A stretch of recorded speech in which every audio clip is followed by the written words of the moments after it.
Para mí es muy emocionante, ¿no? Estar frente a todas estas piezas que por primera vez en realidad las veía, las había visto ya anteriormente en algunas fotografías, pero tenerlas al frente te cambia la cosa, ¿no?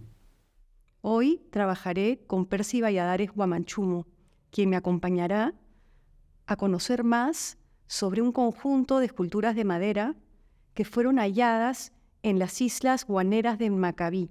Estas islas tuvieron un significado ritual muy importante para las sociedades prehispánicas como Moche o Chimú. Soy un descendiente de Chimú. Uno de mis ancestros fue el 13º gobernante de Chan. Dentro de la parte del pueblo donde vivo, nos une siempre una relación con el mar. Huanchaco está casi en el centro de dos islas importantes en la costa norte. Una es Isla Guañapi y la otra son el grupo de las Islas Macabí.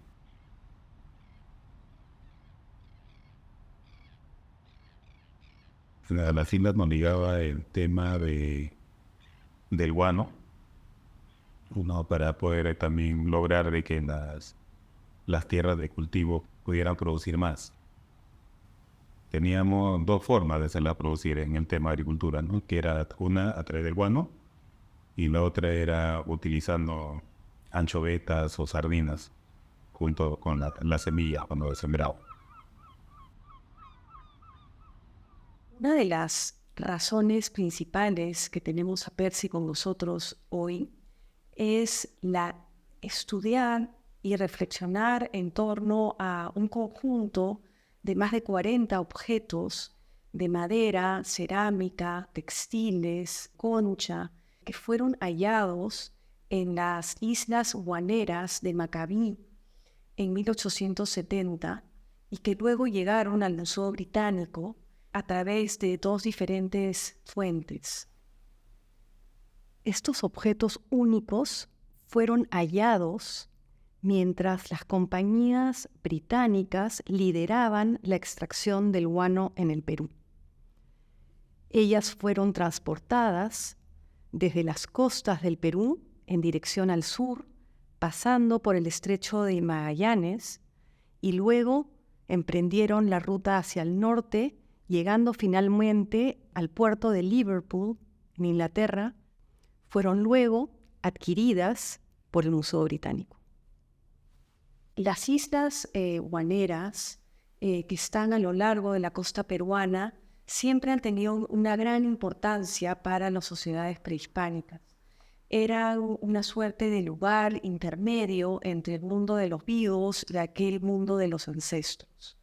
Sociedades antiguas como la Mochica, por ejemplo, parecen haber desarrollado rituales muy importantes en las islas. Ellos llegaban a las islas a través de estas embarcaciones elaboradas en totora, a juzgar por las imágenes representadas en la cerámica pintada y escultórica. Los objetos son realmente impresionantes.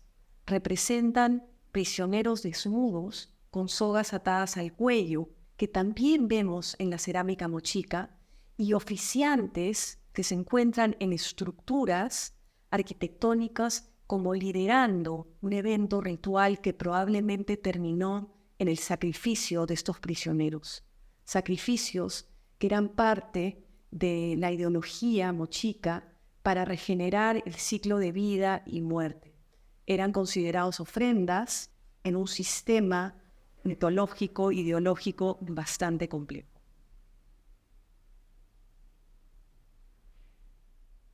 Esto nos está contando toda una historia. En la secuencia de los personajes, tú vas a notar que todos tienen sus tocados. Estamos hablando de quienes han vencido en la batalla, los personajes principales. Por eso que no aparecen los que están totalmente despojados de todo. Y si nos ponemos a analizar bien las piezas, nos está contando muchas historias. O sea, estamos diciendo que los objetos representados estaban también representados realmente. Estaban representados. Habían prisioneros, habían oficiantes, había un evento de sacrificio que se había realizado en las islas. Exacto. Y dentro de esto, que son como marcadores dentro de la zona ritual, estamos hablando en lo que iban también al sacrificio, pero estamos hablando posiblemente de los vencedores, por el que todavía conservan el tocado. Si bien es cierto, en casi todos los textos de arqueólogos aparecen las luchas rituales, ¿no? Y siempre dice que han sido entre dos personas y el vencido iba al sacrificio. Yo tengo otra versión, ¿no? Que no eran dos personas, se decían más personas a las luchas, y para ellos era un honor ir a este tipo de encuentros, ¿no? Y en realidad iban todos al sacrificio, no era que el vencido iba al sacrificio y el vencedor no iba. No, la versión que yo tengo era que iban todos, y el que vencía mayormente quedaba por lo menos con parte de los atributos que lo representaban, ¿no? Y en este caso, en estas tallas de madera, estamos encontrando que tienen los penachos todavía lo mantienen, ¿no? Como parte de los atributos. Para mí, lo más fascinante y relevante de esta colección es que no hay una sola pieza de este tipo en ninguna colección peruana que conozcamos.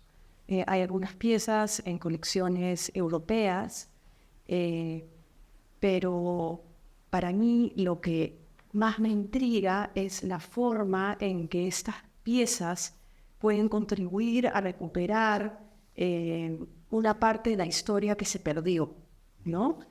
Porque si bien tenemos este tipo de representaciones en iconografía, en el arte moche, no tenemos este tipo de piezas, y menos aún el contexto. Sabemos que las islas eran muy importantes para las sociedades prehispánicas. Sabíamos también que el guano era utilizado, muy cuidado por las sociedades prehispánicas, y luego de la invasión española y de la colonia, inicios de la República, fue explotado de una manera respetando poco el medio ambiente, no tanto así que se agotó el recurso. Y también había otras ceremonias que hacían en las islas, pero era para ir a recolectar el guano. Era como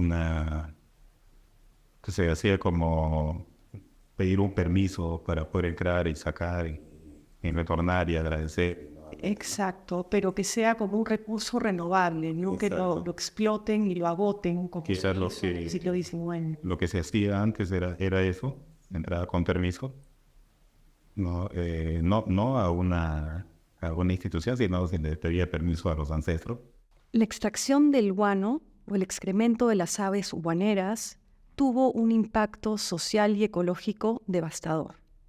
Durante más de 3 décadas, quienes estuvieron a cargo de este trabajo fueron en un primer momento africanos esclavizados hasta la abolición de la esclavitud en 1854, y luego de eso, personas locales, trabajadores que habían traído de China, incluso presidiarios, que estuvieron sujetos a condiciones de trabajo paupérrimas. Esto además causó importantes daños en el territorio de las islas.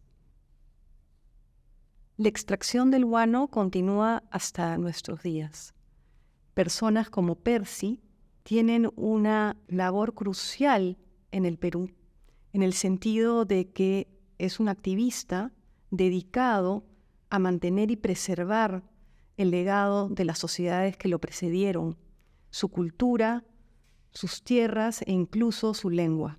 Desde pequeño yo acompañaba a mi abuelo materno.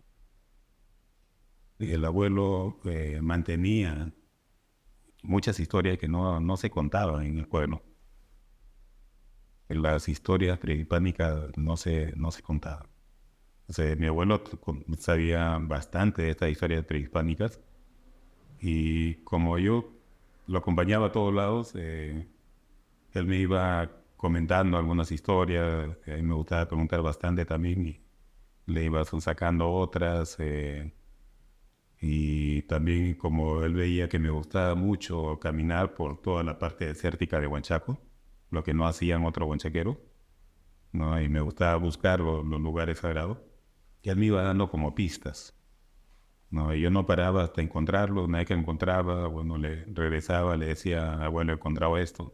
Me decía, sí, lo has hallado. En el tema de historias también me comentó muchísimas. Y me pidió que las cuidara, ¿no? Y yo lo mantuve en realidad casi en secreto durante una buena cantidad de años. Pero cuando empieza la pandemia del COVID-19, a mi familia le ataca de tal manera que me removió un poco, ¿no? Y comencé a volcar muchas historias que eran desconocidas. Salieron al aire, hay 400 historias, ¿no? De las cuales, gracias a la ayuda del arqueólogo Gabriel Prieto, se recopilaron 72, que fueron a hacer el primer tomo de los relatos del abuelo, ¿no? Que resulta que muchas de las historias se encajaban con las excavaciones que ellos estaban haciendo, ¿no? Lo cual estaba corroborando un poco los datos que había advertido mi abuelo, ¿no?